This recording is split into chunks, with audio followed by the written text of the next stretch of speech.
I want to bring you more now on a deadly bombing in broad daylight, which has left all of Lebanon in shock. A car exploding on a busy street in the Christian neighborhood of Beirut earlier today. 8 people were killed, including a top security chief considered an enemy of the Syrian regime. Neighbour Syria has condemned the blast, but tonight several high-profile politicians are accusing Syrian President Bashar al-Assad himself of assassination. One of those politicians is Saad Hariri, son of the former Lebanese Prime Minister Rafik Hariri. Saad also served as Prime Minister and is now a leading opposition figure. He's currently in Jeddah, Saudi Arabia, joining us now on the line. Saad, your response to the bombing in Beirut today? Well, obviously the regime in Syria will not stop at anything but to achieve, his livelihood, and as a political, enemy for him, we have always thought that Bashar al-Assad has killed Rafik Hariri, and today he has also killed Wissam al-Hasan, who unveiled a big plot in Lebanon that got arrested a Lebanese former minister, Michel Smaha, red-handed with about 50 kilos of explosive that were supposed to, they were given by Ali Mamlouk, his top intelligence agent in Syria, to explode in Lebanon. So Wissam al-Hasan has paid the price, and in the tapes that Wissam al-Hasan had from the arrest of Michel Smaha, they obviously said clearly that Bashar al-Assad, he was the one who gave the orders to Ali Mamlouk to do all of these actions. All right, well, the Shia militant movement Hezbollah in Lebanon has certainly strongly condemned the bombing today. You're telling me that you have evidence that Syria and or its allies are beyond this killing. You'll say it's Bashar al-Assad himself, are you? A month ago, Vicky, Wissam al-Hasan caught red-handed a former Lebanese minister, Michel Smaha, with 50 kilograms of explosive were due to explode in Lebanon. And fortunately, at the time, Wissam al-Hasan was able to catch the former minister.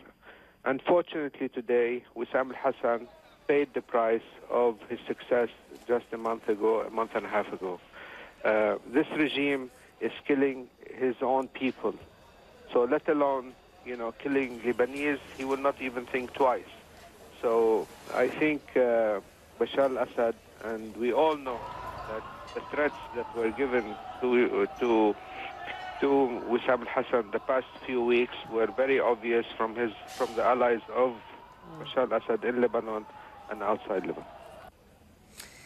Stay with me, Saad. I want our viewers to just get some background to the breaking news story that we've got here on CNN today. This is the first car bombing to hit Beirut in more than 4 years. The last was in 2008, when 3 people, including Lebanon's top anti-terrorism investigator, were killed in a targeted explosion. Now, in 2007, Walid Ado, an anti-Syrian Lebanese lawmaker, and 9 other people were killed in an explosion believed to be an assassination attempt. And you may, of course, viewers, remember the most high-profile car bombing in recent years in Beirut, which took place in February 2005, when a massive blast killed the former Prime Minister and father of our guest on the line tonight, Rafik Hariri, and 22 others. Saad, if Syria is behind this bombing in Beirut, what do you think the message from Damascus is tonight?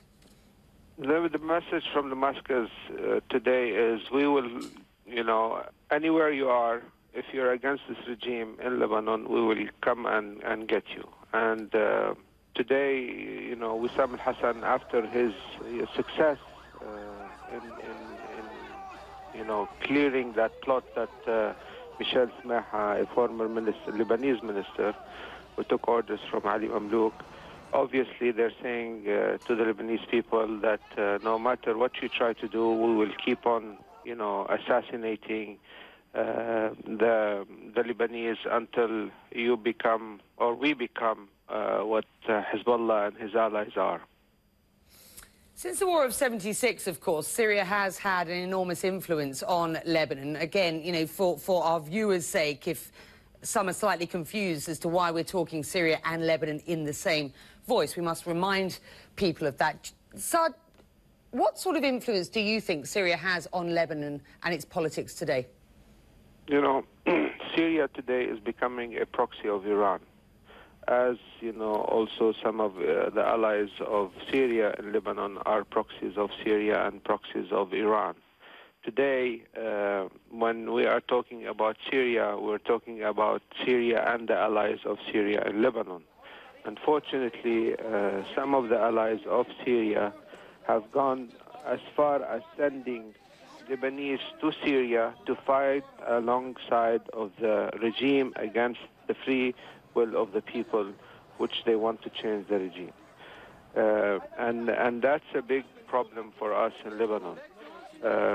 Syria have always had an influence on Lebanon, but today with the current conflict that is happening, it's affecting, you know, the very foundation of Lebanon. It has never been done that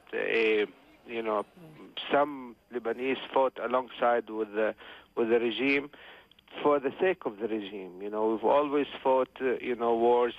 When we were attacked by Israel, we fought against Israel alongside. But this is, this is the first time something like this is happening. And unfortunately, because Iran is becoming, has its proxies in Lebanon, and I believe, I'm a firm believer that Bashar al-Assad today is a proxy of Iran.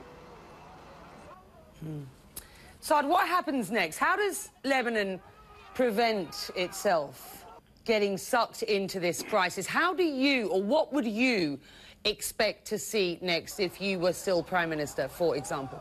You see, I firmly believe that this regime, in the end of the day, will fall apart. And we cannot be standing with the regime against the people of Syria. Therefore, our political position has been to stand with the people of Syria because, the regime is here today, but in a year time or 6 months time or 4 months time, it will fall apart. And it's the people who will come and choose a new leader for Syria. We don't want to be, in the middle of a conflict between the regime and the people. We support the people because what they are trying to get is a democratic president in Syria. Unfortunately, Bashar al-Assad has done everything and used every single weapon to destroy his own people to stay in power. So my actions would be, to stand against Bashar al-Assad if I were Prime Minister, to say very clearly that anything that will come into Lebanon, if they are refugees, we will protect them. But if the regime is trying to export its terrorists into Lebanon, we will definitely refuse it. Saad, we're looking at the pictures of today's carnage. I mean, it's graphic to look at. I want to ask you one very specific question. Who do you think has the technical ability to carry out a bombing like this? I think, the regime has many tools in Lebanon, and, I cannot specifically tell you who has the capability, but I'm sure if it wasn't the regime, unfortunately, Lebanon is quite, in security-wise, it's quite open, so there are many players that can do something like this, but obviously there would be allies of Syria that would do something like this. Saad Hariri, out of Jeddah, Saudi Arabia this evening. We thank you very much indeed for joining us.